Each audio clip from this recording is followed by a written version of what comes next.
Solve कर दिए थे पिछले टर्न पे। शायद 4 से 8 स्पेशल क्वेश्चंस बचे हुए, उनको ख़त्म कर देते हैं। और अनुपम त्रिपाठी, तुम बहुत दिन बाद देख रहे हो यार। क्यों? अरे तू कहाँ चला गया था? मतलब मुझसे कंपटीशन? बोले सर बाहर गए तो मैं भी जाऊँगा हैं? हाँ चलो ठीक है। इक्वेशन ऑफ ग्रेविटी में, इक्वेशन ऑफ ग्रेविटी पे जाते हो तो मैंने कहा लास्ट जाते हो क्वेश्चन, कौन सा क्वेश्चन है? 65 विदिश है, क्वेश्चन नंबर 66 पढ़े। आ जाए, काम करो, क्वेश्चन नंबर 66 पढ़ दो जरा, कोई एक आदमी फुर्ती से, फिर हम इस क्वेश्चन को कराते हैं। चले पहले देखो जरा, सही आ रहा है बोर्ड पे? आ रहा है, बढ़िया दिख रहा है, मजेदार। और ये आस्था और प्रथम दुबे और मोहित वगैरह, आवाज़ आ रही है आपको मेरी क्लियर? Yes sir. ठीक, बढ़िया, गुड। Yes sir. ठीक, ओके। देन क्वेश्चन नंबर 66 पढ़ते हैं। चलें क्वेश्चन नंबर 66 पढ़ो। चलो आकांक्षा पढ़ दो। A man throws ball with the same speed vertically upwards, one after the other at an interval of 2 seconds. बढ़िया, इतना समझ में आ जाता है। एक आदमी ऊपर की तरफ बॉल फेंक रहा है लगातार, एक के बाद एक के बाद एक, और कैसे फेंकता जा रहा है? 2 सेकंड, 2-2 सेकंड के इंटरवल पे फेंक रहा है। क्या इतना इवेंट समझ में आ जाता है? ये पहले कहूँगा। क्वेश्चन सॉल्व करने और पढ़ने दौरान ये ध्यान रखिएगा कि आप क्वेश्चन समझ में आ रहा हो। क्या करना है ध्यान देखना, 2-2 सेकंड में बॉल उछाल रहा है, ये अपने को समझ में आता है। बढ़िया। What should be the speed of the hmm What should be the speed of the throw so that more than 2 balls are in the sky at any time? बढ़िया। क्या हो स्पीड आपकी कि कम से कम 2 बॉल, नहीं कम से कम नहीं, शायद 2 से ज़्यादा बॉल कह रहा है। एग्जैक्ट देखना, One after the other at an interval of 2 seconds. हाँ नहीं, बॉल कितनी स्काई में? 2 से ज़्यादा कह रहा है, मोर देन। आपकी 2 से ज़्यादा बॉल हवा में मौजूद हो। चलो 2 से ज़्यादा बॉल हवा में मौजूद हो, ये तो अपन देख लेंगे। कम से कम 2 कब मौजूद होंगी, इसको अंदाज लगाओ। कम से कम 2 तब मौजूद होंगी, ध्यान देखना, वो तब मौजूद होंगी जब आपकी पहली फेंकी हुई बॉल यहाँ पहुंच जाए, और जब ये पहुंच जाए उसी समय आप दूसरी फेंक रहे हो। नहीं आप भी समझ में, वो सर्कस वगैरह में ऐसा गेम नहीं देखा हो, दोनों हाथ में बॉल उछालते हैं। मिनिमम 2 कैसे होंगी? क्योंकि ध्यान देखना, जब ये वाली लौट रही होगी तब ये वाली जा रही होगी, और जब ये पहुंच जाएगी, वो लौट चुकी होगी, तो तीसरी आएगी, तो तीसरी में से पहली खत्म हो जाएगी, तो फिर कितनी रहेंगी? 2। तो मिनिमम 2 बॉल्स आपकी हवा में हो। पहले तो इसकी कंडीशन हम देख लें, वो अपने को प्रैक्टिकली समझ में आनी चाहिए। कम से कम 2 बॉल हवा में लगातार दिखती रहे, इसलिए ज़रूरी है कि आप सेकंड बॉल कब थ्रो करें? जब प्रीवियस वन आपकी मैक्सिमम हाइट को है, तो वो उतर रही होगी, ये चढ़ रही होगी, तो 2 बॉल आपको हवा में दिखती रहेंगी। तुमने कहा ये उतर आएगी तो क्या होगा? मैंने कुछ नहीं होगा, 1 नहीं होगी, फिर 2 हो जाएंगी। क्यों? क्योंकि जब ये उतरेगी तो ये ऊपर हो जाएगी, तब तक तुम तीसरी फेंक दोगे। और आपके यहाँ पर टाइम इंटरवल दिया हुआ है, टाइम इंटरवल कितना दे रहा है? 2 सेकंड दे रहा है। बढ़िया, तो ये आपको मिल गया 2-2 सेकंड। तो एक काम करें, एक छोटा सा फिगर बना दें पहले। तो इतना है, 3 बहुत है, टी थोड़ा अच्छा बनाना मेरा। चलो मैं भी अच्छी बनाता हूँ ना, तो ऐसे कर दूंगा, ये लो।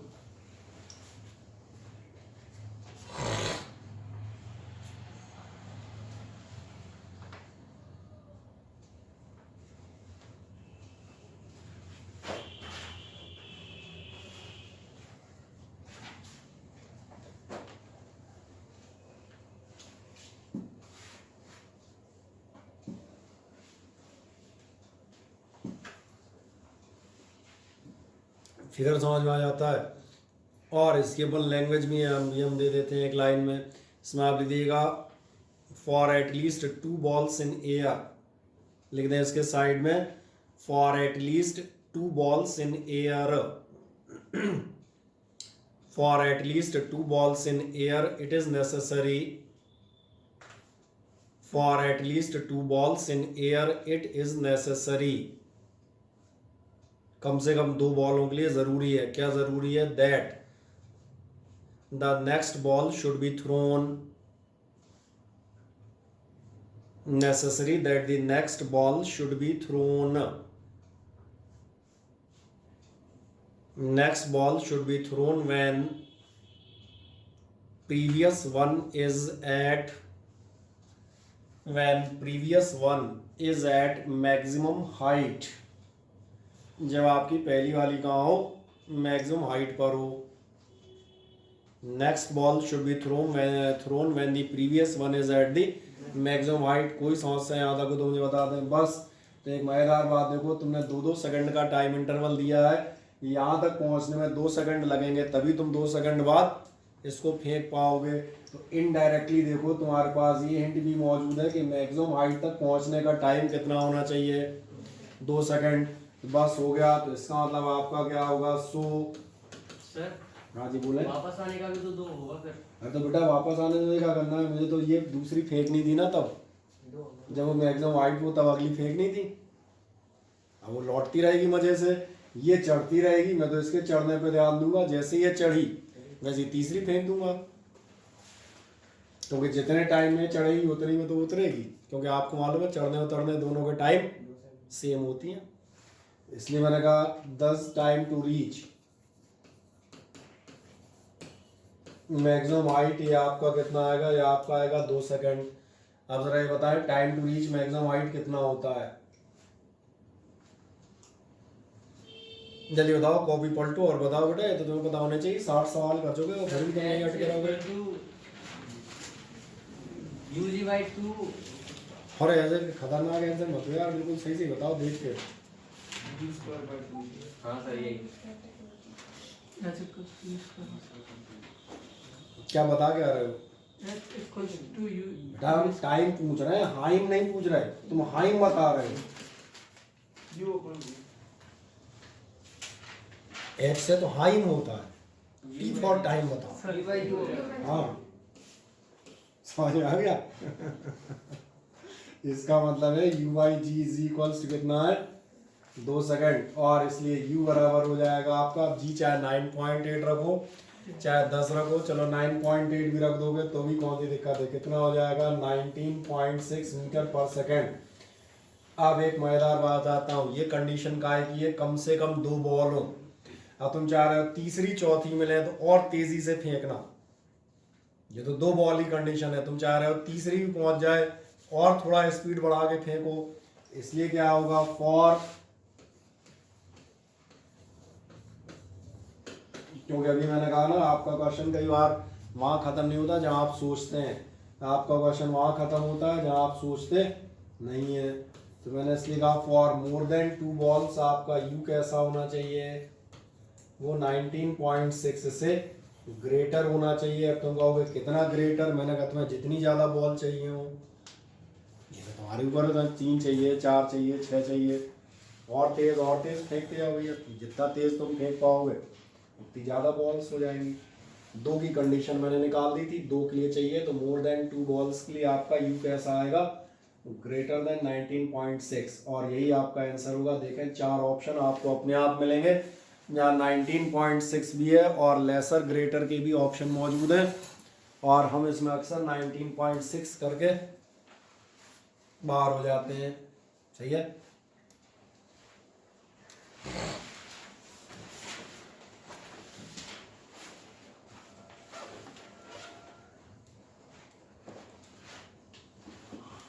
और शिवा बादल तुम्हारे टेस्ट में यार कुछ ज़्यादा नंबर आए, क्या बात है?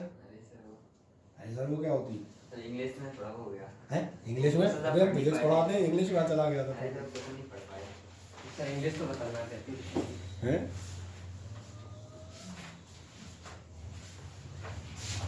बहुत क्वेश्चन में इसी वजह से कंफ्यूजन हो जाती है। क्या इंग्लिश बहुत खतरनाक समझ में नहीं। इंग्लिश को अच्छे से पढ़ो यार, इंग्लिश ही नहीं आएगी तो क्वेश्चन कैसे आएंगी? बात तो तुम्हारी सही है, ये फैक्ट है।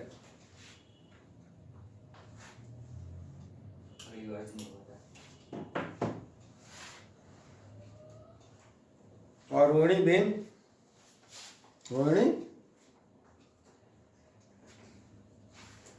रोहिणी बोल नहीं रही। तेरे इतने अच्छे नंबर कैसे आए?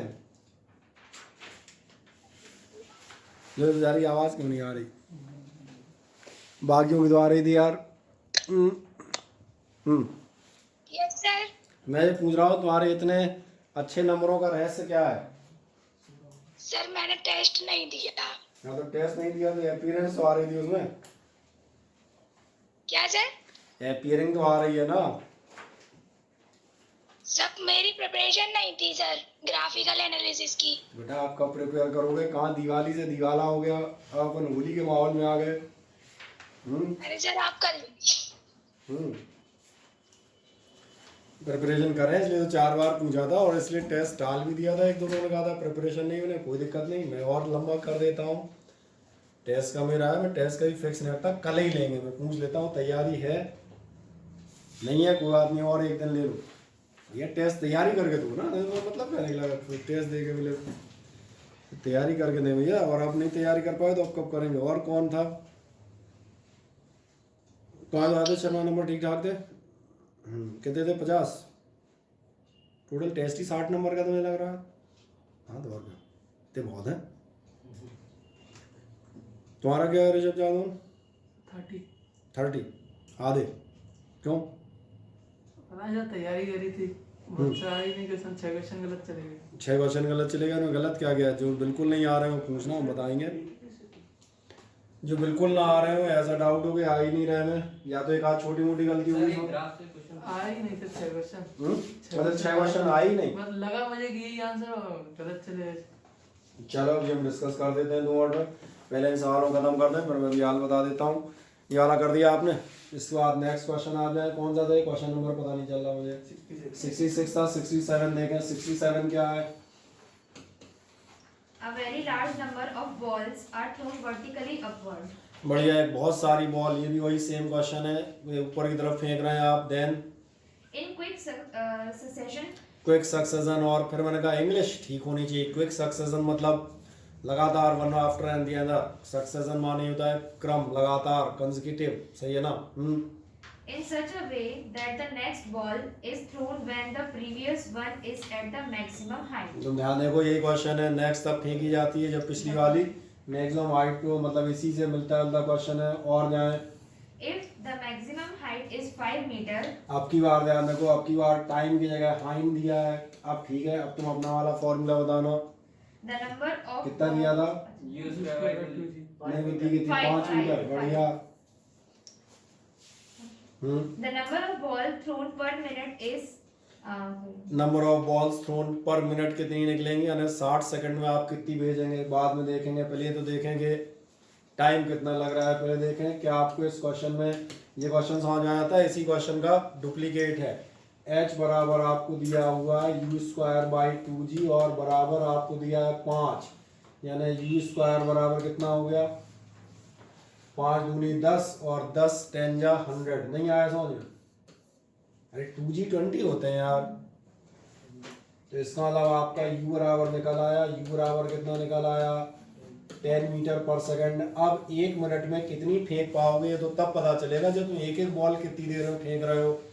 इसलिए एक काम और कर लो, इसलिए t बराबर निकाल लो। t बराबर कितना है? u बाई जी। बढ़िया है, तो और अच्छा आ गया 10/10, यानी कि 1 सेकेंड। एक एक सेकंड पे फेंक रहे हो, तो 1 मिनट में कितनी फेंक पाओगे? 60 फेंक लोगे। बढ़िया, ये गुड आंसर हुआ। इसलिए कर देंगे, इसलिए balls thrown in 1 minute. 1 minute की डायरेक्ट ही लिख देता हूँ, कितनी बॉल आएंगी? 60 बॉल आपके पास आ जाएंगी। चलने मजे से कर दें, कोई डाउट हो तो मुझे बताएं। 1 मिनट में आप पूरी 60 बॉल्स फेंकने में कामयाब हैं।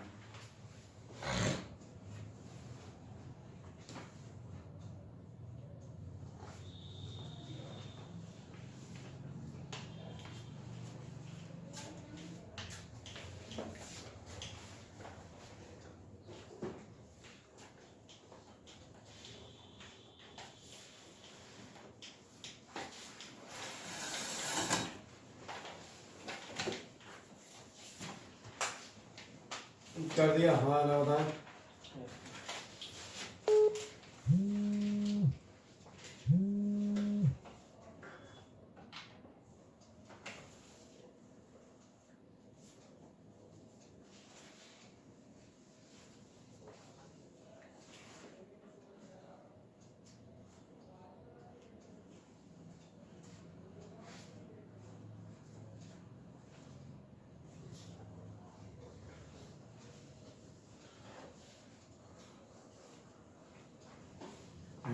एक कौन रह गया यार?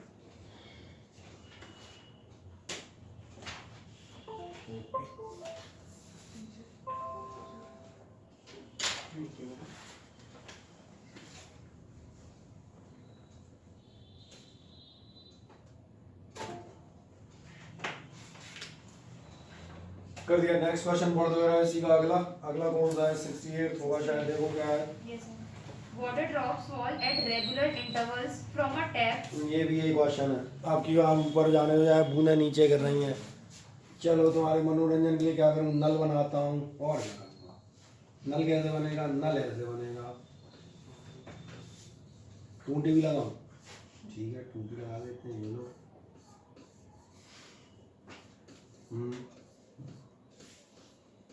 टूटी बनाओ भैया मुझे से। आप इसमें से बूंदे टपकाओ। फिर क्या कह रहा है? Water drops fall at regular interval from a tap which is 5 meter above the ground. 5 meter above the ground, मतलब आपका ध्यान जाएगा। आपको 5 मीटर इसकी हाइट दी है, ये काम की चीज दी है। The third drop is leaving the tap at the तीसरी instant. ड्रॉप आपकी यहाँ से लीव कर रही है। ये रही तीसरी ड्रॉप। जबकि At the instant, the first drop touches the ground.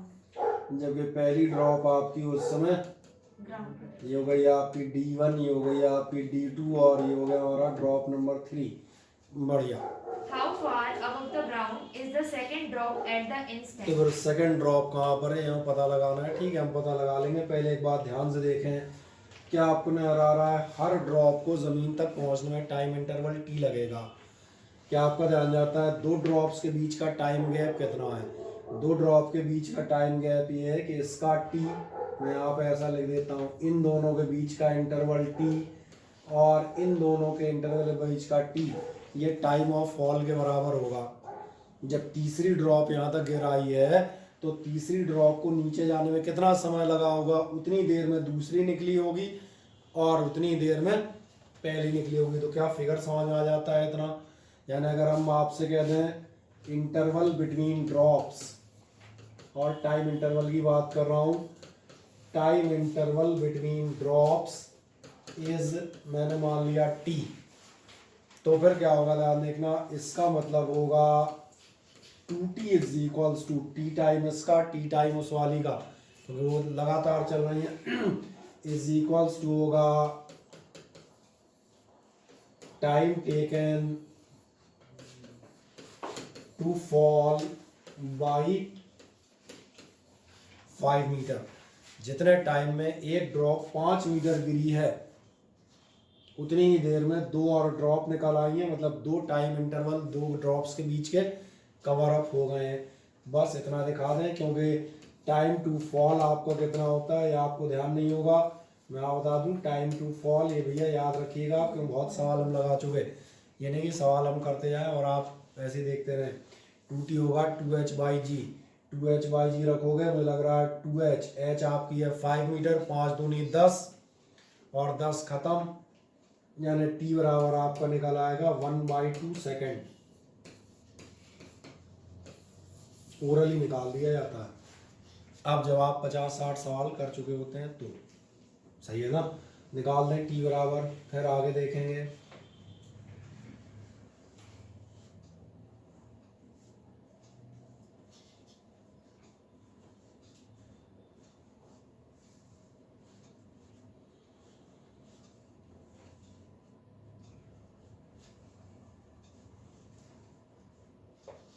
कोई जरूरी नहीं तुम नल का पाइप बनाओ, तुम तो सीधी ड्रॉप बना सकते हो यार। हाँ, तुम पाइप बनाने चक्कर में फंस रहे हो, तुमने मैं भी बना दिया था। ये दिखाइएगा interval between two drops is T, तो फिर आपका 2T is equals to time taken to fall by 5 metre.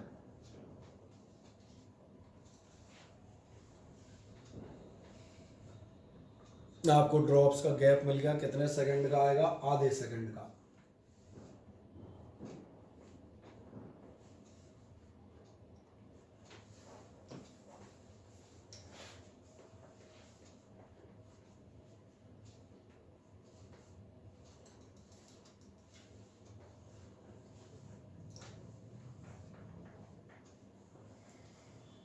तब सवाल आता है कि आपसे पूछा क्या गया था।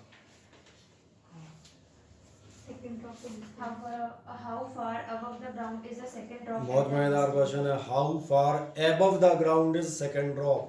तिरछा क्वेश्चन है, समझने में जरा सी भूल हो गई तो दिक्कत हो जाएगा। ये नहीं पूछ रहा सेकंड ड्रॉप कितने नीचे आ गई, ये पूछ रहा है सेकंड ड्रॉप जमीन से कितना ऊपर है। तो पहले अपनों ये देखना पड़ेगा ड्रॉप आई कितना।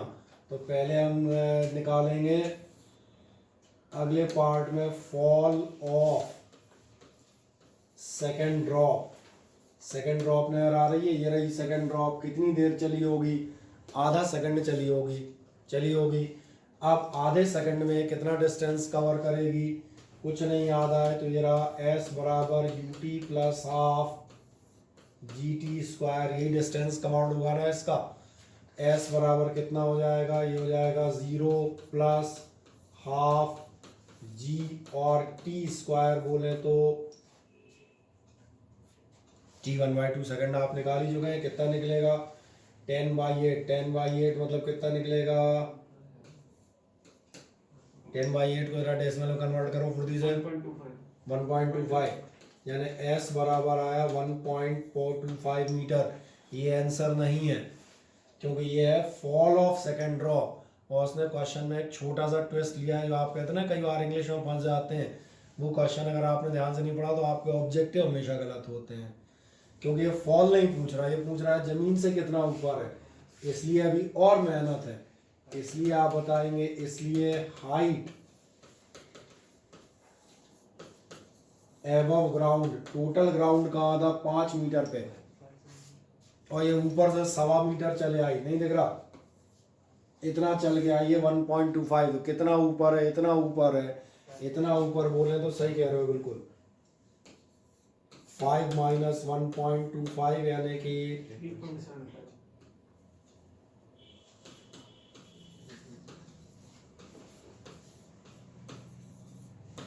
अब जाके निकला।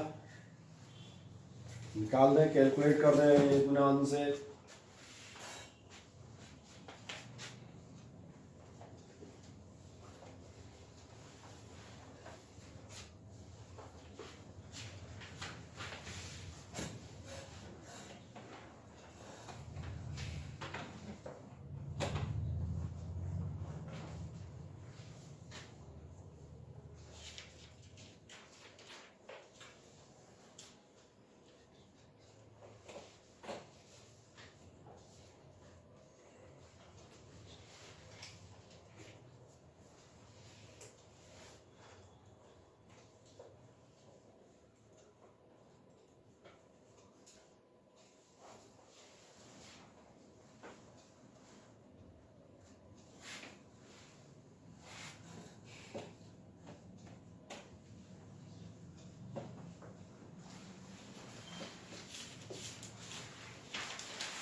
कोई डाउट हो तो मुझे बताएं।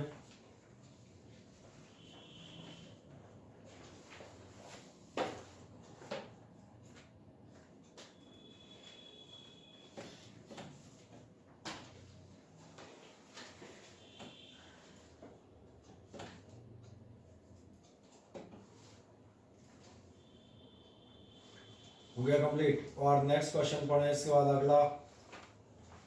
A particle is thrown vertically upward if its velocity at half of the maximum height is 10 meter per second. बढ़िया, उतना ही पढ़िएगा। एक आपने पार्टिकल ऊपर फेंका, ये गया ऊपर, यहाँ कहीं मान लेते हैं। बढ़िया। अब इसकी half of the maximum height यानी कि h/2 पर क्या कह रहा है, half of the maximum height पे इसकी वेलोसिटी कितनी है 10 meter per second. 10 मीटर पर सेकंड। यहाँ पर इसकी वेलोसिटी है 10 मीटर पर सेकंड।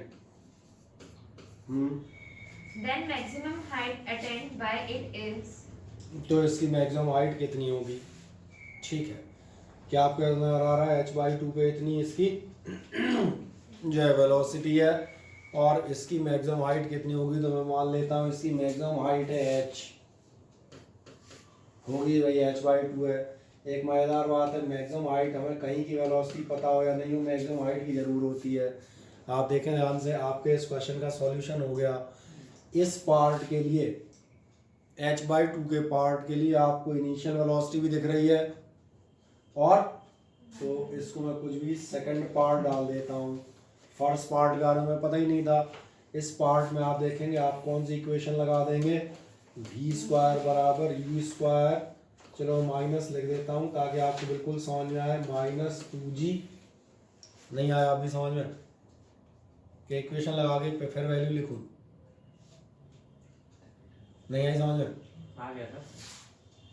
भैया v² बराबर u² प्लस 2g, ऊपर जा रहे हो -2g और h यहाँ से यहाँ तक कितनी अटेन की है, h/2 खत्म। इसलिए कहा था सेकंड पार्ट के लिए आप लगा दो आराम से निकल आएगा आपका।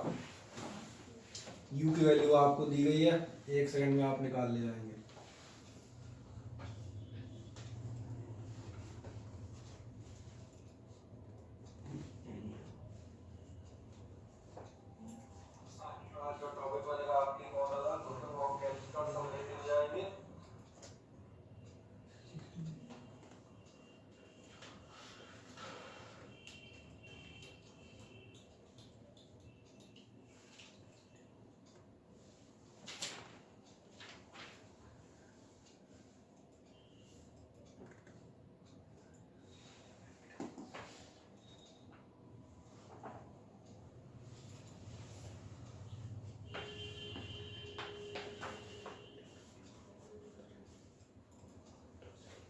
कितना निकला?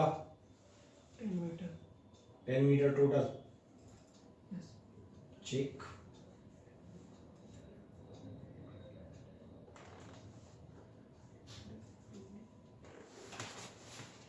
निकाल लेंगे। अरे भाई ये 0 है, ये आपका 100 है, तो डायरेक्ट ही दिख रहा है ना, ये 0 है, ये 100 है, 2 खत्म हो गया, 10h बराबर 100, यानी h बराबर कुल मिला के कितना निकल आया, 10। और बाकी कुछ चाहिए था इसमें? और तो कुछ नहीं चाहिए। ठीक, नेक्स्ट बताएं इसका अगला। A body freely falling from the rest has a velocity v. After it falls through a height h. बढ़िया, एक बॉल है आपकी, हाइट h, जब वह गिर जाती है तो इसकी वेलोसिटी कितनी है, v। यही है ना। इसी पिछले क्वेश्चन को मॉडिफाई कर लेते हैं, लेकिन ध्यान से, ये आपकी कोई ऑब्जेक्ट है और ये जब अब की बार हम माने चलेंगे ऊपर से नीचे आ रहा है। क्वेश्चन एक बार दोबारा पढ़ना हल्का सा। A body freely falling from the rest has a velocity v. After it falls through a height h. बढ़िया, और फ्री फॉल है फ्रॉम रेस्ट, मतलब अब की बार आपको u बराबर 0 दिया है, ये हो गया आपका क्वेश्चन। u बराबर 0 दिया है, फ्री फॉल है, h हाइट पे वेलोसिटी कितनी हो जाती है, v हो जाती है। और आगे जाएं। The distance it has to fall down for its velocity to become double. तो कितना चले कि इसकी वेलोसिटी जो है, ध्यान देखना, यहाँ कहीं 2v हो जाए, मान चलता हूँ यहाँ तक चलती है, और इसकी वेलोसिटी कितनी हो गई यहाँ पर 2v। तो कितना डिस्टेंस चले कि इसकी वेलोसिटी 2v हो जाए, क्या करोगे?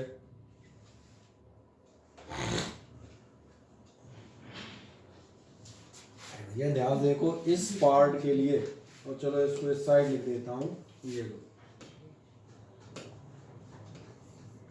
देखो ध्यान से, इनिशियल वेलोसिटी दी है, फाइनल वेलोसिटी दी है, एक्सेलरेशन बराबर v दिया है, डिस्टेंस ही तो निकालना है, इतना नहीं निकलेगा तो कहाँ चले जाओगे? सिंपल सा फिगर बनाएंगे, यहाँ क्या लिख देंगे, फ्रॉम v² बराबर u² प्लस 2gh, यही तो आएगा। और जब ये आएगा तो आपका कितना आएगा, ध्यान देखना, आपका v² बराबर हो जाएगा, इस पार्ट के लिए v कितना था हमारा, ये था 4v², और ये बराबर हो जाएगा आपका v², क्योंकि यहाँ पर v² था, और आपका क्या होगा, प्लस 2g, अरे h ऐसे ही कर देते हैं, ये h हो गया, यानी आपका कितना हो गया, हम कहते हैं 3v² बराबर 2gh, या आप h कह सकते हैं 3v²/2g। निकालें यहाँ तक, एक मिनट, फिर आगे बढ़ते हैं। ये पिछला क्वेश्चन था, इसका ऐसे कोई लेना नहीं।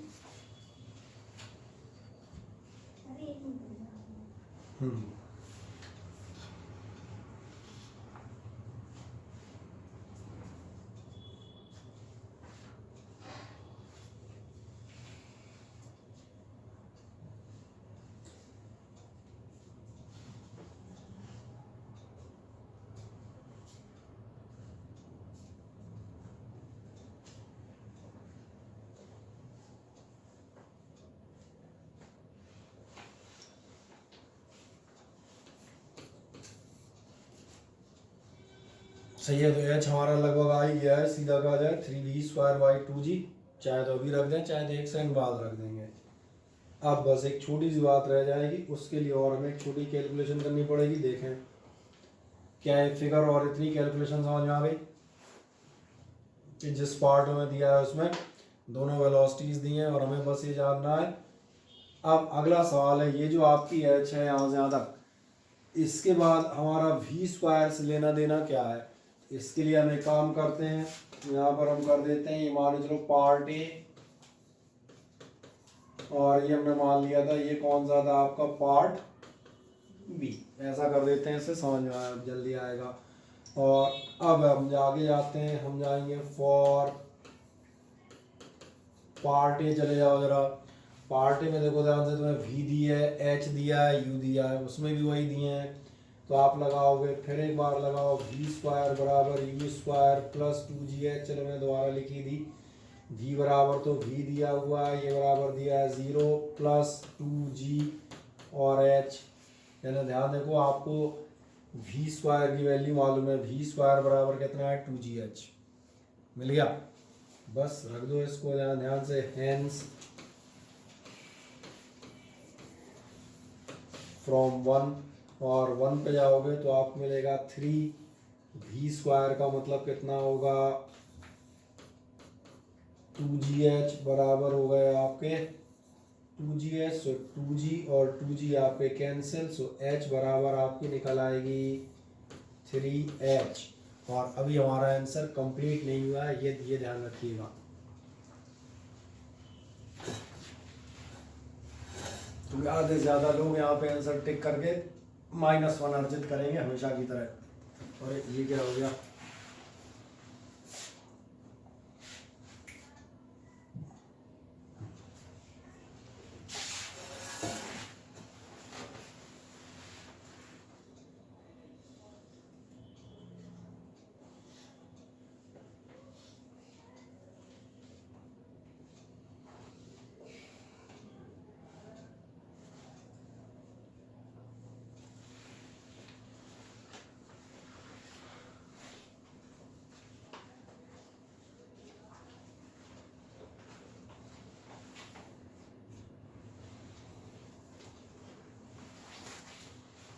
मिल गया। तो जो मैंने कहा इसका कितना होगा,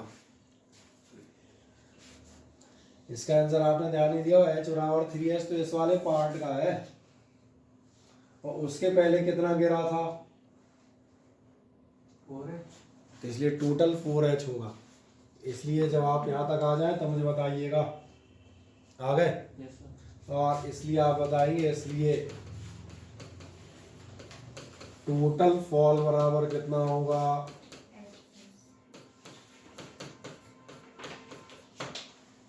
h प्लस 3h यानी कि 4h।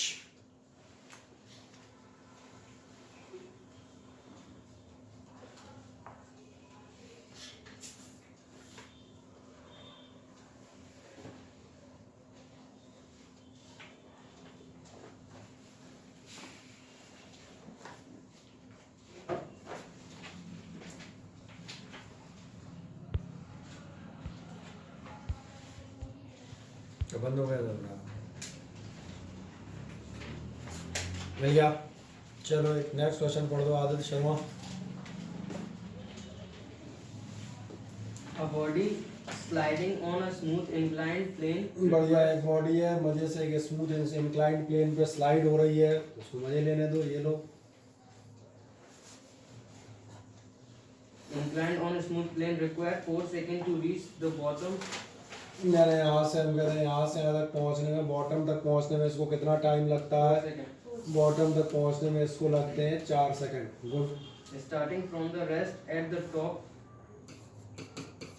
how much time does it take to cover 1/4 distance starting from rest at the top?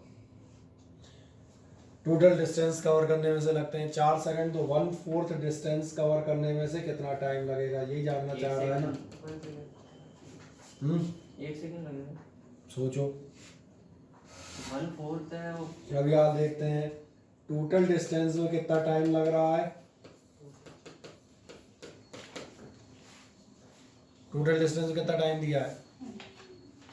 4 second. 4 second, बढ़िया। तो 1/4 डिस्टेंस में कितना टाइम लगेगा? 1 सेकंड। आप सही हैं, पर आश्चर्यजनक रूप से आप घनघोर रूप से गलत हैं। आप भूल जाते हैं एक्सेलरेटेड मोशन है। एक्सेलरेटेड मोशन का मतलब ये है पहले सेकंड में कम चलेगी, दूसरे में ज़्यादा चलेगी, तीसरे में और ज़्यादा चलेगी और चौथे में तो बहुत ज़्यादा चलेगी। मैथमेटिकली तो यही होता है। मैथमेटिकली बेटा कैसे हो जाएगा? आप मैथमेटिकली दिखाओ। सर 1/4 डिस्टेंस है तो बेटा आप यूनिफॉर्म स्पीड पे हो कि एक्सेलरेटेड? वो तो एक्सेलरेट। एक्सेलरेशन का मीनिंग क्या होगा? टाइम टू टाइम इंक्रीज करना वेलोसिटी में। Time to time speed increase करना, सही है। आ जाए, ये 4 हिस्से, यही 4 सेकंड, 4 बराबर के हिस्से मान लिए, चारों सेकंड, ठीक है। इन चारों में उसकी स्पीड इंक्रीज हो रही है, आप मान के चलते हैं। एग्जाम्पल के लिए मान के चले पहले सेकंड में कितनी स्पीड मानोगे? कुछ भी एक डिजिट मान लो, कुछ ही मान लो। 10 मीटर पर सेकंड। चलो पहले में हमने मान ली 10 मीटर पर सेकंड, तो दूसरे में कितनी मानोगे? 12 मानोगे। चलो 12 मान लो। तो तीसरे में कितनी मानोगे? 14 माननी पड़ेगी। अगर एक्सेलरेशन कांस्टेंट रख रहे हो तो, और एक्सेलरेशन भी वेरिएबल रख रहे हो तो 15-16 ही मान सकते हो, कोई दिक्कत नहीं। फिर क्या आप कितनी मानोगे? 16 मीटर पर सेकंड, ऐसे ही मानोगे ना, दैट इज एक्सेलरेशन। अच्छा, इस 12 मीटर पर सेकंड का मतलब क्या है? 1 सेकंड में 12 मीटर ट्रैवल। 1 सेकंड में 12 मीटर चलता है, सही है। इसका मतलब यहाँ पर ये 12 मीटर है। अच्छा, अभी इसी 16 मीटर पर सेकंड का मतलब क्या है? 1 सेकंड में 12 मीटर। 1 सेकंड में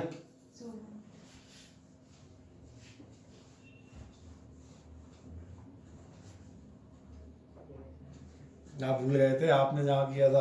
अब मैं इसको ग्राफिकली दिखा देता हूँ। ग्राफिकली यही चीज बताता है एक्सेलरेटेड मोशन का। मैंने कहा था ग्राफ से जल्दी समझ में आते हैं। डिस्प्लेसमेंट टाइम ग्राफ आप याद करो, ऐसा होता है। जो बता रहा होता है शुरू के 1 घंटा में 10 मीटर चलता है, और बाद का देखना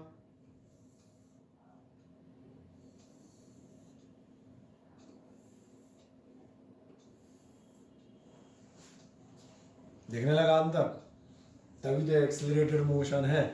शुरू में टाइम के साथ डिस्टेंस कम थे, फिर बढ़े, फिर और बढ़े। और अगर बाय द वे सीधा खड़ा हो जाता, होता नहीं है प्रैक्टिकली, ये अलग बात है, तो इस 1 सेकंड में हजारों किलोमीटर की यात्रा कर डालता। ठीक है, अपने को ध्यान है कि प्रैक्टिकली 90 डिग्री पॉसिबल नहीं होता, लेकिन हम तो मान लो कि थोड़ी देर के लिए हो जाए। सर वीटी ग्राफ में पॉसिबल है? किसमें? वीटी ग्राफ में क्या चीज? Straight line. Straight line VT graph में आपने ग्राफिकल पोर्शन जो है वीडियो ध्यान से नहीं देखे।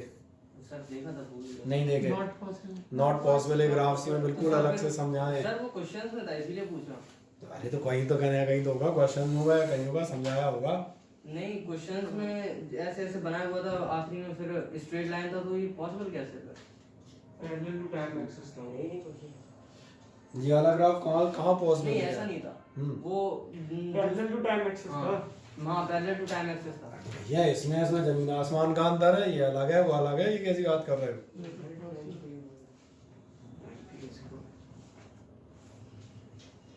यहाँ लाइनों की शक्ल थोड़ी ना चेक करनी है, स्ट्रेट लाइन, क्योंकि सारी स्ट्रेट लाइन है। और ये बहुत आसानी से आप दोबारा एक बार लेक्चर देखें मजे से, और उसको दोबारा ट्राई करें। फिजिक्स में ही तो दिक्कत है। इन 3 में से आपकी पहली दूसरी लाइन पॉसिबल है, तीसरी नहीं पॉसिबल। क्यों नहीं पॉसिबल?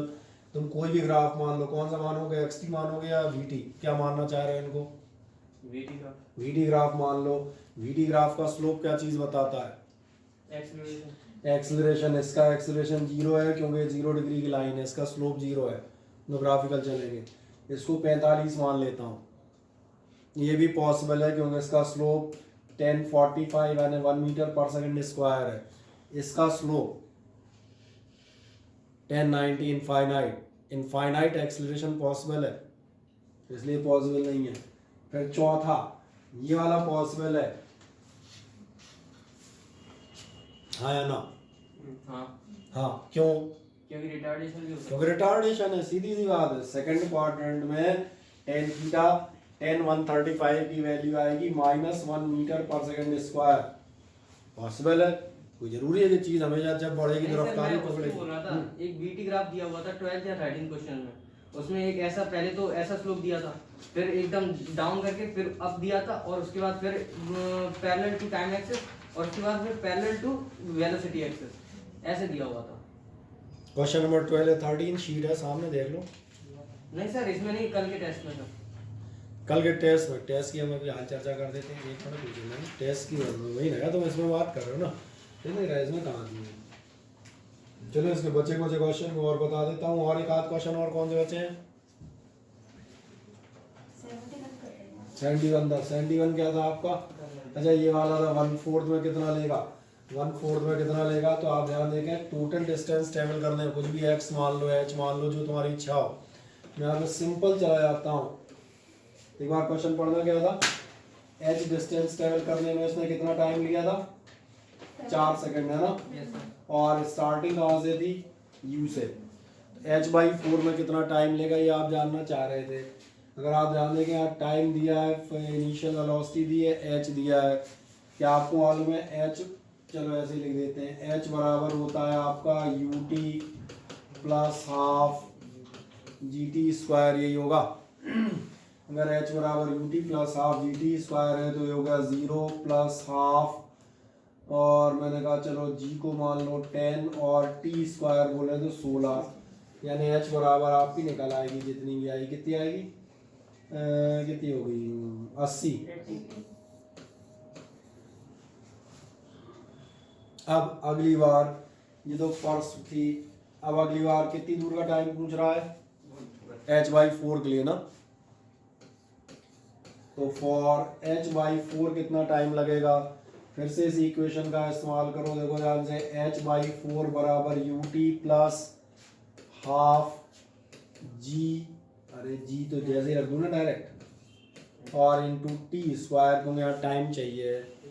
अब h/4 कितनी हो जाएगी, 20 बराबर कितने हो जाएंगे, शायद 5t स्क्वायर, निकाल लो कितना आएगा, 4, t बराबर 2 सेकंड आएंगे, है ना, नहीं 5 4 जा, तो t बराबर आपके कितने आएंगे।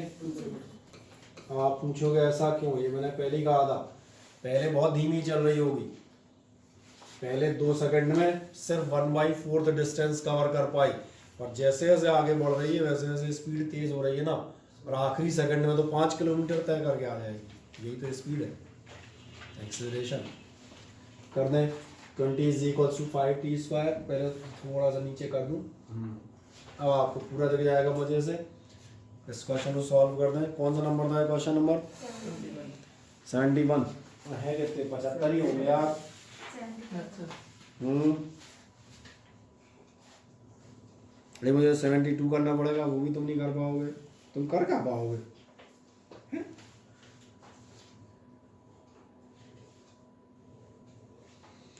चलो 73rd नहीं करेंगे और 74th नहीं करेंगे, बस 2 क्वेश्चन करूंगा, 72nd और 75th।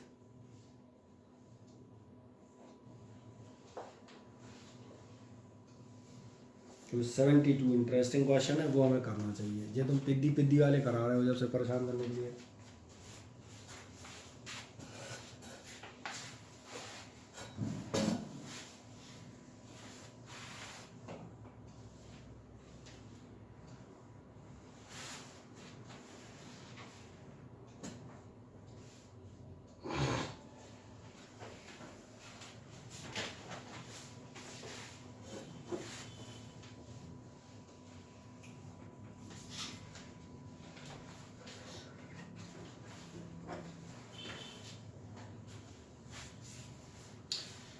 और अंशिका मिश्रा ये कहाँ से प्रकट हो गई वे बीच में आधी क्लास के बाद, क्यों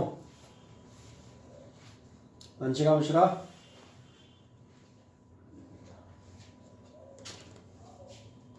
हाँ आधी क्लास में आधी करी, बताओ।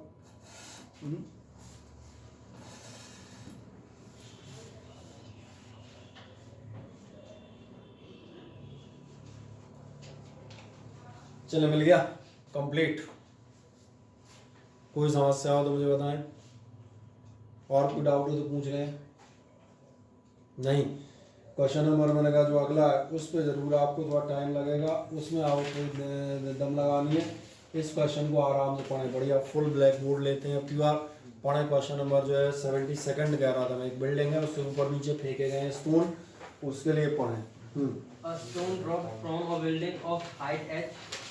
बढ़िया, बहुत ध्यान से देखें, इधर इधर देखिएगा। सबसे पहले डायग्राम, एक बिल्डिंग है आप पास हाइट एच की, आपने क्या किया है, एक स्टोन मैं नाम रख देता हूँ ए, इसको क्या किया, इट इज ड्रॉप्ड, है ना।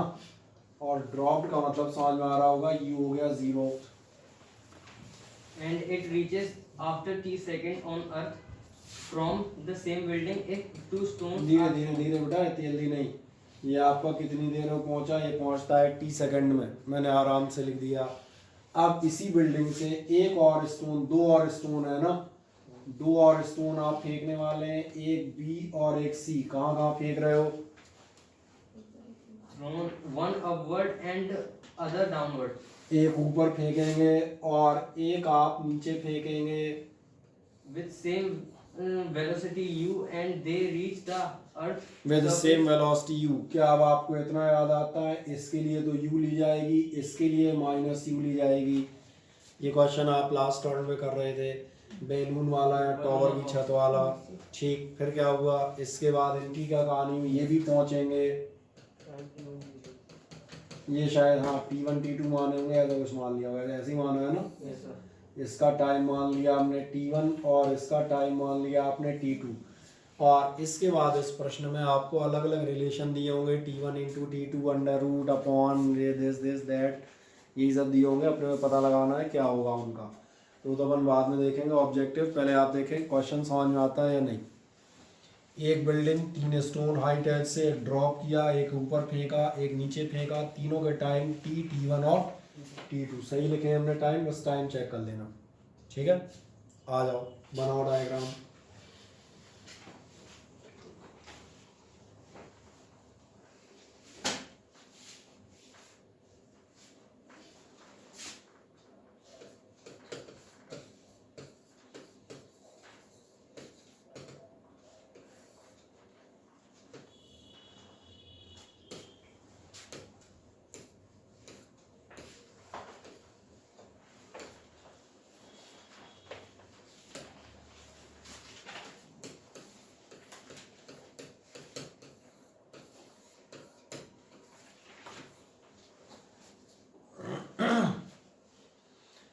आराम से आए, ये आपको मालूम है, डायग्राम बना लीजिएगा फिर मुझे बताइएगा।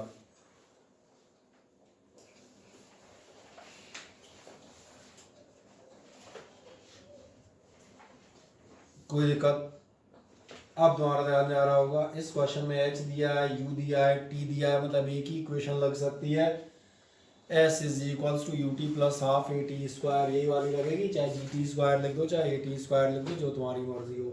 मैं तो बस अब वैल्यू रखूँगा। इसका मतलब ध्यान देखना, इसका मतलब क्या होगा, h बराबर होगी आपकी u t, so u two तो हो गया 0 प्लस हाफ और आपके होंगे जी टी स्क्वायर, ये होगा पहले वाले के लिए।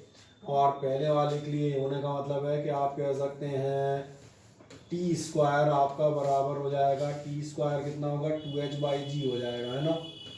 बस इससे ज़्यादा आप कुछ निकाल भी नहीं सकते क्योंकि बाकी कुछ दिया भी नहीं है। पहली इक्वेशन मान के चलते बनो।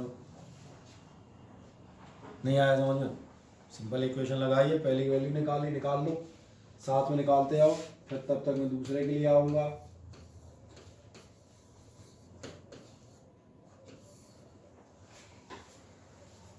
मुझे लगता है पहले स्टोन में आपको कोई समस्या नहीं है। You t plus half G T square लगा दें, 0 बराबर half G T square, multiply कर दें 2h/g, तो टी स्क्वायर की वैल्यू निकल आई। बाद में देखेंगे इन वैल्यूज़ का हम क्या कर पाते हैं, पहले निकाल तो लें। हमेशा क्वेश्चन को इसी पैटर्न पर रख के चलें, पहले अपनी तरफ से हम प्रयास करें, फिर देखेंगे क्या हो सकता है। फर्स्ट स्टोन में कोई दिक्कत नहीं। अभी सेकंड पे आ जाओ। सेकंड में आओगे तो क्या होगा, सेकंड में आप देखना h इज इक्वल्स टू होगा माइनस यू टी 1, क्योंकि इसका टाइम t1 था, plus half G T 1 square, ये आपका हो गया एच बराबर minus U T one plus half G T one square, क्या है समझ में आ जाता है हाँ ना।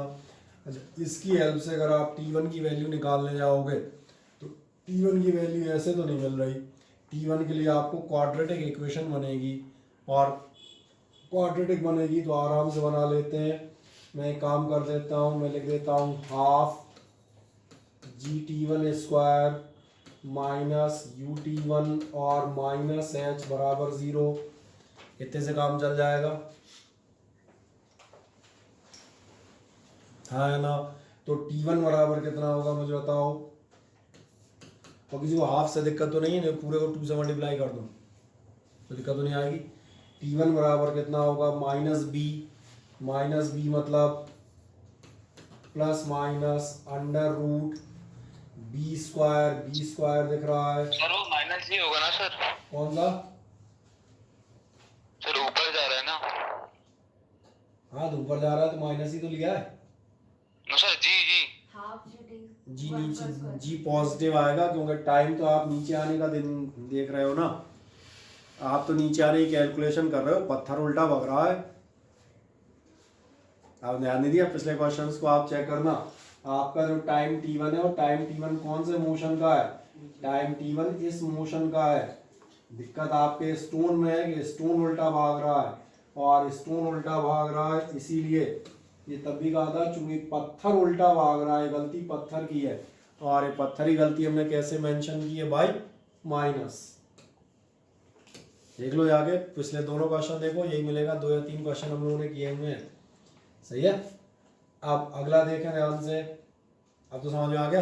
बाकी क्या कर रहे थे, हाँ देखो minus b plus minus under root b square और माइनस 4a का मतलब कितना होगा हाफ जी, और साथ में c आने के h, और वो भी माइनस का h, तो ये हो गए आपके प्लस, और अपॉन में आपके कितने बने रहेंगे, अपॉन में आपके बने रहेंगे 2a आने के 2 इंटू हाफ जी। इसने कहा था चाहो तो हाफ नहीं रखना, चाहो तो इंटू कर सकते हैं, नहीं तो मेरे हिसाब से तो रखे रहो तो कोई दिक्कत नहीं है। क्या है समझ में आता है, B square minus 4ac upon 2a, हाँ या ना। ज़्यादा हो तो कितनी वैल्यू आ जाएगी, चलो नीचे ही चले जाते हैं। t1 बराबर आपका हो जाएगा u plus minus under root में आपके हो जाएंगे u स्क्वायर प्लस 2gh, और अपॉन में कितने होंगे आपके, अपॉन में 2 और हाफ कैंसिल, तो ये हो गया g, और ये हो गई आपकी इक्वेशन नंबर 2। आ जाए इक्वेशन नंबर 2 तक।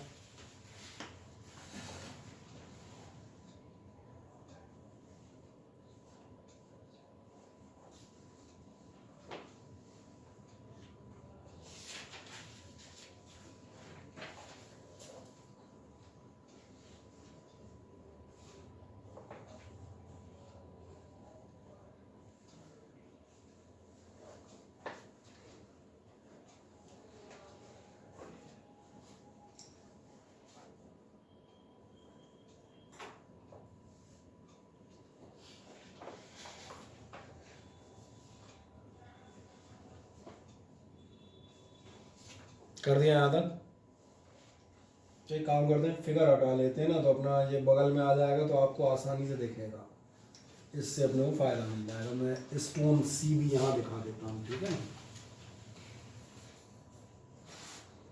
इससे क्या होगा, आपको डायरेक्ट दोनों तीनों इकट्ठे दिखने लगेंगे। चले नंबर बी आपने कर दिया पूरा।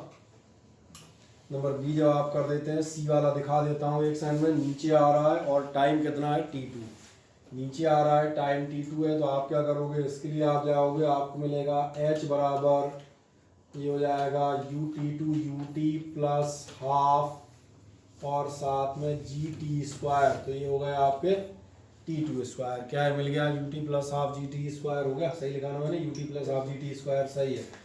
इसको भी वही कर लो, यानी आप कह सकते हैं half G P square plus ut और माइनस h बराबर 0, यानी इसमें भी आप जाएंगे तो t2 बराबर आपका कितना निकलेगा, t2 बराबर निकलेगा minus b plus minus under root, थोड़ा सा इधर किसका है कोई दिक्कत नहीं, दिख रहा है ये वाला भी, कहाँ गए थे, minus b plus minus under root b square और -4 इंटू ए बोले तो इसीलिए आराम से लिख रहे हैं हाफ जी इंटू सी का मतलब h और माइनस वाला है इसलिए ये हो गया प्लस, और अपॉन में आपके बने रहेंगे 2a, और 2a बोले तो 2 इंटू हाफ जी, और लास्ट बस इसी के बगल में ये वैल्यू भी आ जाएगी, ये आपकी आ जाएगी T2 बराबर हो जाएंगे आपके माइनस का u plus minus under root u square plus ये कितना हो जाएगा, ये भी वही 2gh हो जाएगा, और अपॉन में आपके आ जाएंगे जी, और ये हो गई हमारे लिए इक्वेशन नंबर 3।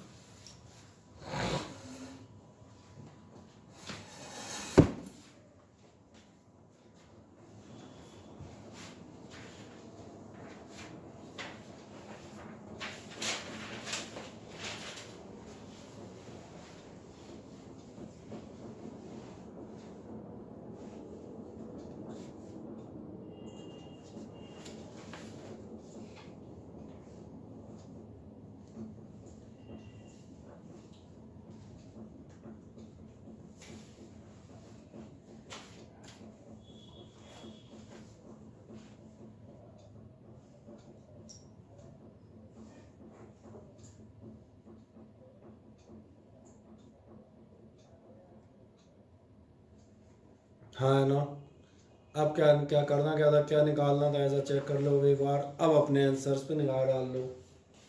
तुम्हारे पास T1 मौजूद है, तुम्हारे पास T2 मौजूद है, और तुम्हारे पास T भी मौजूद होगा। T कहाँ चला गया, वो था आपका 2h/g।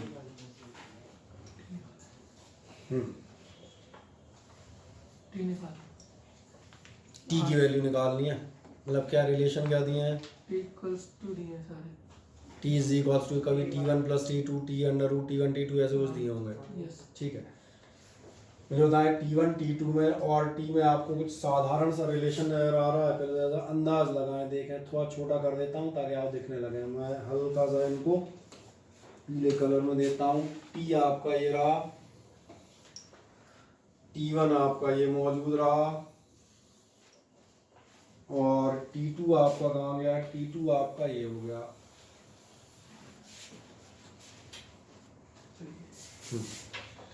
कोई ऐसी चीज नजर आती है कि यहाँ तक आप पहुंच सकते हैं? देखो ध्यान से, इन दोनों को ऐड करके या सब्ट्रैक्ट करके चेक करो। इन दोनों को अगर आप ऐड या सब्ट्रैक्ट करोगे तो फिर क्या आएगा आपके लिए, T1 प्लस T2 कर दें या T1 इंटू T2 कर दें। अगर आप T1 इंटू T2 करेंगे, क्या दिख रहा है, ये आपका, जरा इसको देखो, इसको ए की तरह देखना, इसको प्लस बी देख लेना। थोड़ी उल्टा दिखाऊंगा, ये वाला दिख रहा है ए और ये प्लस बी है, और इसको देखो ये ए माइनस बी है। क्या ऐसा नजर आ रहा है? अगर ऐसा नजर आता है तो मुझे एक दिशा मिलती है, और क्या डायरेक्शन मिलता है कि मैं कर दूँ यहाँ पर नाउ T1 इंटू T2, और T1 इंटू T2 करूँगा। अब इंटू करके नहीं लिखूंगा, सिंपल दिखा देता हूँ, ध्यान देना। जैसे ही इंटू करोगे, चलो ये आ जाएगा, इसको हटा दो। जैसे आप करेंगे तो मैंने कहा नीचे तो हो जाएगा g², इसलिए छोटा कर दिया ताकि आमने सामने आपको देखें।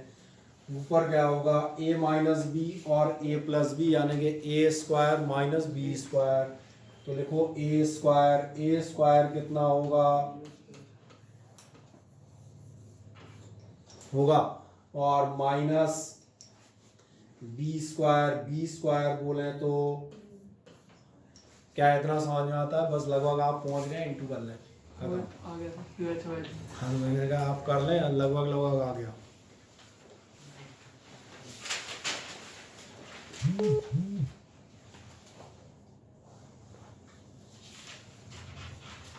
एक लाइन चलो यहीं घुसा देंगे, नीचे डायरेक्ट चले जाएंगे।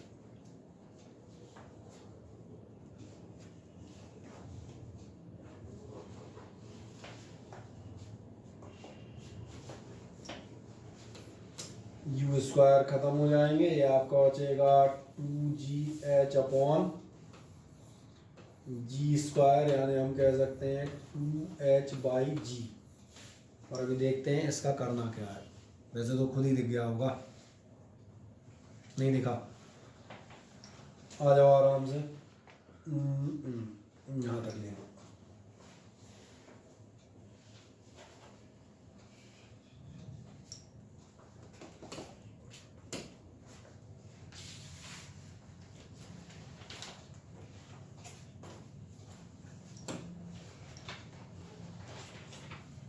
मिल गया T1 इंटू T2। अगर आपने T देखो, T कितना था, T था आपका, कहाँ गया, ये था T, दिख रहा है। और बस एक लास्ट स्टेप और मुझे चलना है, क्योंकि बोर्ड एग्जाम में हूँ, मैं लिख दूंगा, इसलिए मेरा T1 इंटू T2 बराबर हो जाएगा T स्क्वायर, और ये मैंने डाल दिया फ्रॉम 1। अब चूंकि आप ऑब्जेक्टिव क्वेश्चन में है, इसलिए ध्यान रखना, आप पास लिखा हो सकता है T स्क्वायर बराबर T1 T2, या ये भी लिखा हो सकता है T बराबर अंडर रूट T1 T2, क्योंकि आप ऑप्शनल एग्जाम में, ऑप्शनल में क्या होता है, कई बार आंसर चेंज हो जाते हैं। बोर्ड में आप यहाँ तक कराओगे सही आंसर है, ठीक है ना। ऑब्जेक्टिव में तुम्हें मिलाना पड़ेगा, हो सकता है T बराबर रूट T1 T2 दी हो, तो चेक कर लेना जो भी दिया हो। रूट वाले पैटर्न है वही आता है जनरली, इसलिए मैं ध्यान था, मैंने बता दिया। बोर्ड में आएगा तो यही आ जाता है, T1 T2 बराबर T स्क्वायर प्रूव करें।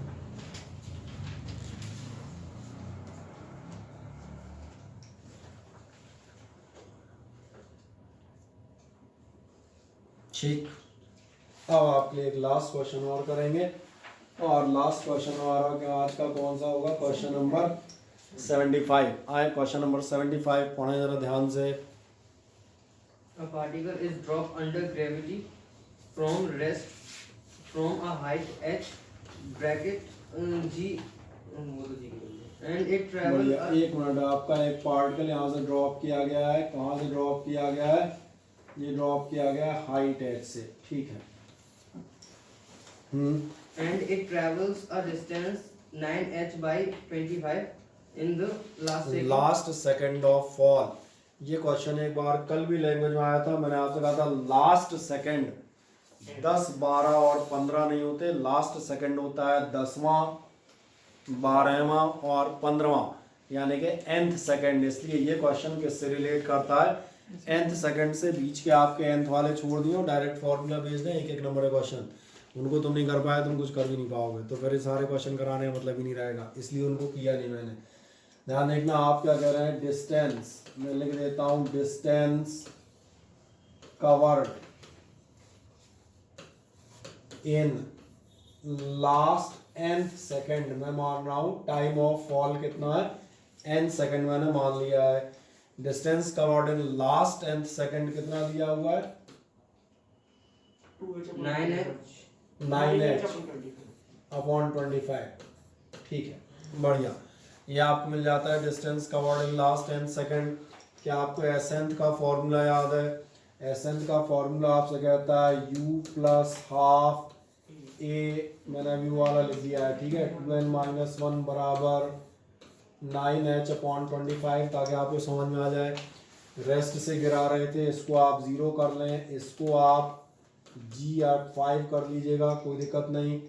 2n अपने पास है, 2n-1 बराबर 9h अपॉन 25, और इसका मतलब अपने लिए होगा, अपने लिए क्या हो जाएगा इसका मतलब, अरे यहाँ तक ले लो। अब मुझे से ये हो गए 5, मल्टीप्लाई भी कर दूं, 9.8 ले लीजिए की वैल्यू, 9.8 लेनी है, क्या और बाद में लेंगे, फिर अभी कौन लेगा। हाफ से मल्टीप्लाई करें तो ये आपका हाफ कैंसिल, आपका हो जाएगा gn,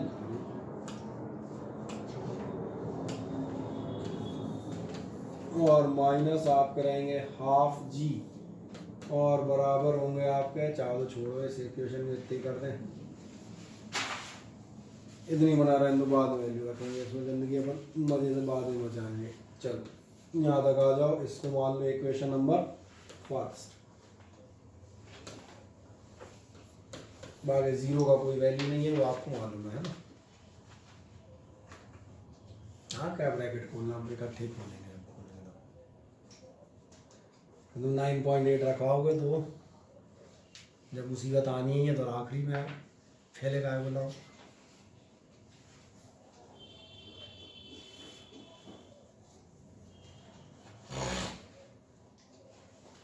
इतने में तो कहीं कोई समस्या नहीं।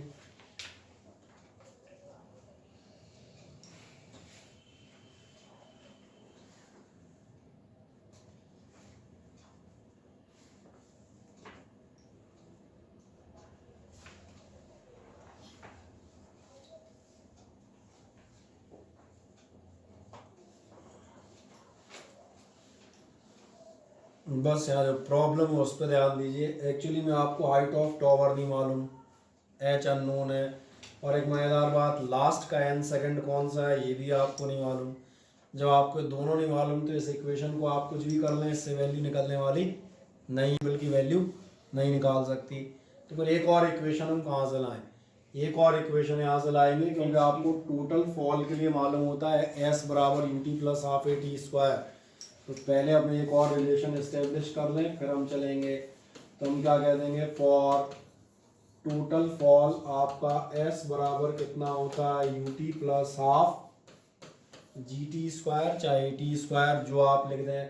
और टोटल फॉल के लिए जाओगे तो टोटल हाइट इसकी थी h बराबर ये 0 हुआ प्लस हाफ आप g कह रहे हैं, और आपका t कितना था, हाफ जी एन स्क्वायर। ये हो गई हमारी इक्वेशन नंबर सेकंड। इसमें मैंने कहा था जब अपन गंदगी बचाएंगे तो लास्ट में बचाएंगे। आ जाए सेकंड इक्वेशन बना दें।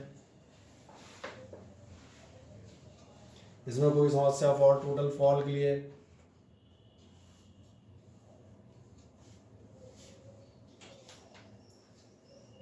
और अब आपका क्वेश्चन सॉल्व हो चुका है।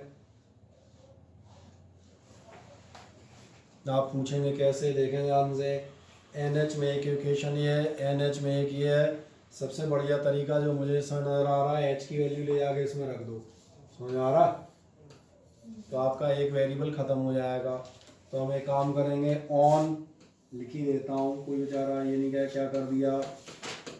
On substituting this value in equation number 1, one में सब्स्टिट्यूट कर देते हैं तो आपको क्या मिलेगा, आपको मिलेगा हाफ जी 2n माइनस 1 बराबर होंगे आपके 9 इंटू 25 इंटू एच बोलें तो आपके कितने होंगे, हाफ जी और एन स्क्वायर। अब इससे मुझे क्या फ़ायदा हुआ तुम बताओ?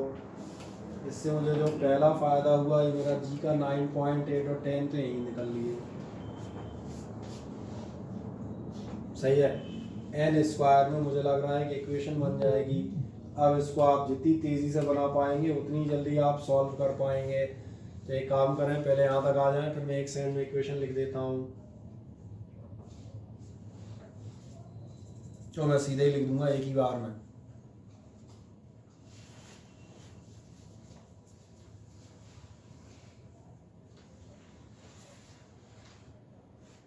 पहुँच गए इस इक्वेशन तक। देखो ध्यान से, एक दिख रहा है 9n स्क्वायर, ये 25 दूनी 50 n उधर जाएंगे तो 50 n इधर लाके तुम कर लोगे माइनस के 50 n, और 25 बन जा 25 उधर होंगे, इधर आके हो जाएंगे प्लस 25 बराबर 0। अब कैसे सॉल्व करूँ? 50 को 45 और 5 में तोड़ दूंगा। 45 और 5 होंगे, क्योंकि 45 और 5 ये हो जाएगा 25 इंटू 9, पक्का? ठीक है, चलो फैक्टर से कर सकते हो, नहीं तो मेरे पास देखो देसी रूल होता है, कौन सा, minus b plus minus under root वाला।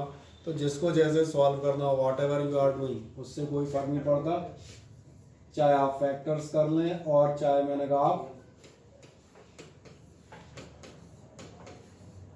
और प्लस आपका हो जाएगा 25 बराबर 0, ऐसे होगा ना, बढ़िया। तो 9 कॉमन ले लो, 9n कॉमन लोगे तो आपको क्या मिलेगा, आपको मिल जाएगा n माइनस 5 और माइनस 5 कॉमन कर लेना तो मिल जाएगा n माइनस 5 बराबर 0। तो इसके दो टुकड़े आपके पास अपने आ गए, एक हो गया आपका 9n माइनस 5 और एक हो गया आपके पास n minus 5 is equals to 0। इसका मतलब आपको मिलेगा n बराबर 5 और या फिर आपको मिलेंगे n बराबर 5/9 जिसके आप ब्रैकेट में लिखेंगे। Not possible. अब तुमसे ये पूछूंगा एक्सेप्टेबल क्यों नहीं है। पॉसिबल नॉट पॉसिबल तो तुमने बता दिया, क्यों पॉसिबल नहीं है ये हम तुमसे पूछेंगे। पहले तुम आराम से इक्वेशन सॉल्व कर दो, जिसे फैक्टर से अच्छी लगे वो फैक्टर से करना, और जैसे अपना फॉर्मूला मेथड से अच्छी लगती हो फॉर्मूले से कर लेना, उसमें कोई वो नहीं हो। तो इन्होंने फैक्टर पहले बता दिए तो मैं फैक्टर से कर लूँ। सर ये एक्सेप्टेबल इसलिए नहीं क्योंकि जो n सेकंड है वो आधे सेकंड या फिर फ्रैक्शन में नहीं होता। सही कह रहे हैं, क्योंकि लास्ट सेकंड कह रहा है। मैं ऐसे बता देता हूँ, किसी भी दौड़ में अगर आप फर्स्ट आए हो तो कम से कम कितने आदमी दौड़ने चाहिए? कम से कम 2 दौड़ने चाहिए, क्योंकि फर्स्ट और लास्ट का कंसेप्ट ही वहां से शुरू हुआ जब कम से कम 2 होंगे। इसलिए आप देख रहा होगा ये मिनिमम 2 सेकंड तो वैल्यू होनी ही चाहिए, क्योंकि हमने यहाँ क्वेश्चन में वर्ड इस्तेमाल किया है लास्ट सेकंड। तो लास्ट तभी होगा जब कोई एक पहले जरूर होगा, अगर कोई पहला नहीं होगा तो आखिरी कैसे हो जाएगा। इसलिए ये हो गई नॉन एक्सेप्टेबल। तो फिर ये आपका हो गया आंसर यहीं के यहीं। अब इसने केवल इतना पूछा था टाइम गिरने का, या हाइट भी पूछी थी? हाइट ही पूछी तो हाइट भी निकाल दो। इसको लेके चलो, कहाँ गई हाइट? अभी मिलेगी 1 आध मिनट बाद। ये रही सेकंड इक्वेशन, h बराबर हाफ gn²। तुम खुद ही निकाले बैठे हो, इसलिए लास्ट से ले आना। इसलिए from equation number second h बराबर था आपका हाफ g और इंटू n²। अब तुम यार 9.8 रखवा रहे हो यार, ये गलत बात है। मैं थोड़ा होता है रखवा रहे हो तो करो। 122.5 आएगी, क्योंकि अगर तुम्हें 10 रख लेने देते तो हम 125 मीटर तुरंत बता देते। तो बताओ 9.8 रख के कितना कह रहे हो? 120 2.5। मान लो ये गलत से गलत मत निकाल देना। अरे आंसर है ये, अच्छा ये आंसर है तो ठीक है, अच्छी बात है। ऑप्शन में मैच करेगा 125 से थोड़ा कम। सही कह रहे हैं। कैलकुलेट खुद पे। तो आपकी हाइट भी मिल जाएगी और आपके टाइम ऑफ फॉल जो भी आपका था 5 सेकंड वो भी आपके पास मिल जाएगा। इस तरह से आपके मैंने कहा काइनेमेटिक्स के सारे क्वेश्चन मैंने कहा समाप्त हो जाते हैं। इससे ज़्यादा क्वेश्चन लगवाने वाली दम नहीं है, तुम शायद कर दो। सही है। अब तुम ग्राफ्स में पूछ रहे थे, ग्राफ्स के टेस्ट में तुम्हें शंका थी, ग्राफ के टेस्ट की शंका में भी आज दूर करता हूँ 2 वर्ड में। ग्राफ मुझे कहाँ मिलेंगे? ग्राफ मुझे यहाँ मिलेंगे। कौन से ग्राफ में क्वेश्चन है भैया? बिल्कुल नहीं आया। तो आदमी अंदाज बताओ कौन सा क्वेश्चन था? शायद 13 था। क्वेश्चन नंबर 13 के आसपास। अभी यार देखते हैं 1 सेकंड में यार निकल आते हैं।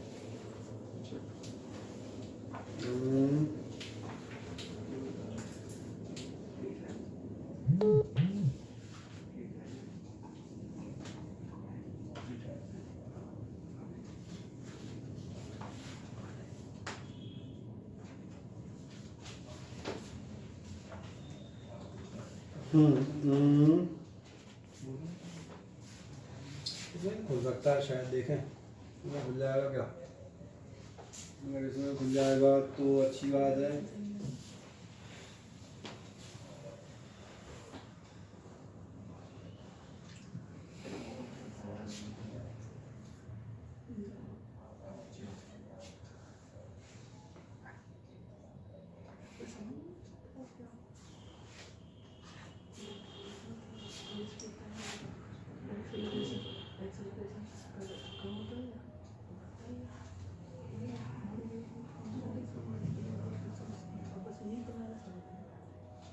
और इसमें तो नंबर ही नंबर दिख रहे हैं।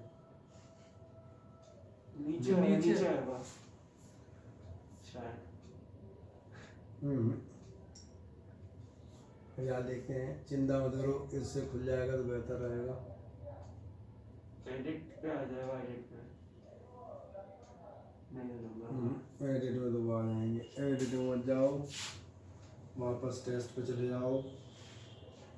और वापस टेस्ट में जाके अपन क्या कर सकते हैं? कुछ नहीं कर सकते। अपन कर सकते हैं क्रिएट टेस्ट,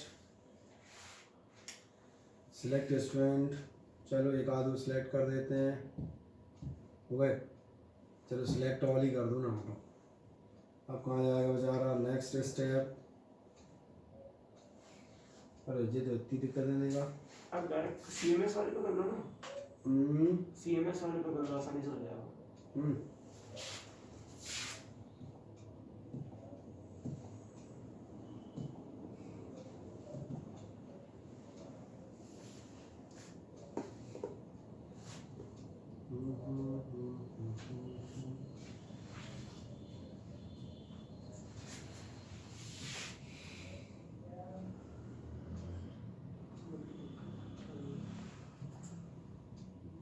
नया टाइप करना है बंद कर।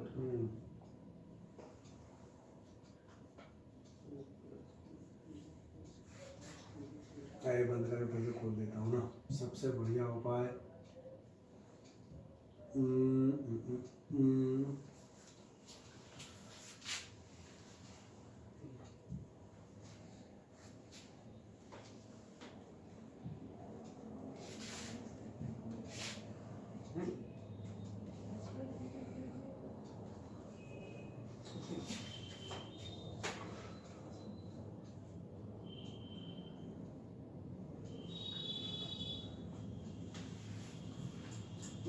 क्यों दिक्कत है?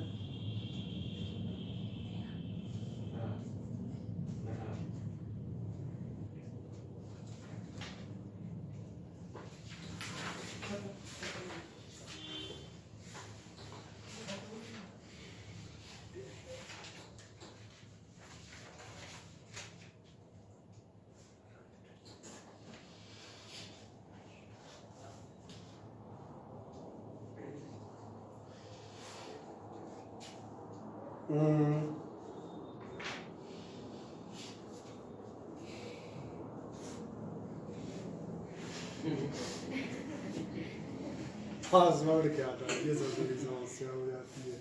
पासवर्ड तो मेरे को याद नहीं है। अगर कुछ और ही करना पड़ेगा इसका इलाज। बेचारे ग्राफ नहीं खुलेंगे तो कैसे काम चलेगा। आदित्य शर्मा कहेगा ग्राफ नहीं खुल रहा है, मुझे ये बताओ। एक और ट्रायल लेता हूँ, अब यार खोलता हूँ।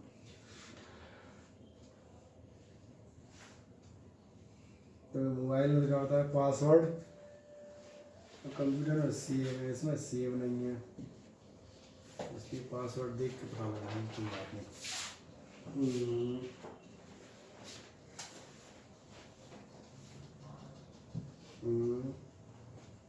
सर टेस्ट मत बनाओ सर, देना पड़ेगा। नहीं लेना नहीं पड़ेगा, लेना पड़ेगा। टेस्ट में चले जाओ। एक जो है अगर इसको अपन वो करेंगे तो इस टेस्ट को अपन कर क्या सकते हैं, इस टेस्ट को अपन एडिट कर सकते हैं क्या? एडिट का ऑप्शन नहीं है इसमें।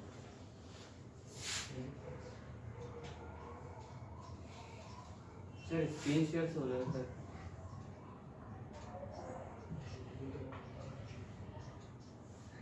तो उसका स्क्रीनशॉट ही है। वो हमारे सर में स्क्रीन शॉट नहीं है, स्क्रीन शेयर।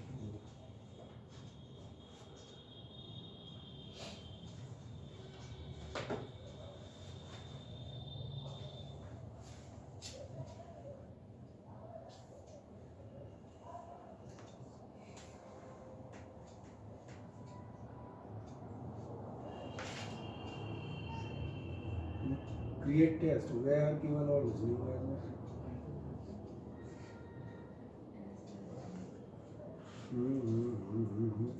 सर वहीं आके पूछ लेता हूँ। वही करना पड़ेगा। हाँ इतना झंझट सर है। 11 क्वेश्चन का जो लास्ट पार्ट है ई, अब यार देखता हूँ मैं, जो ई से अपने फिर खोल second लेता हूँ ना, उन बैचेस में जाता हूँ और तुम्हारे लिए टेस्ट देखते हैं। 11 CSC उन्हें देखेंगे, कुछ और तरीका होगा आएगा।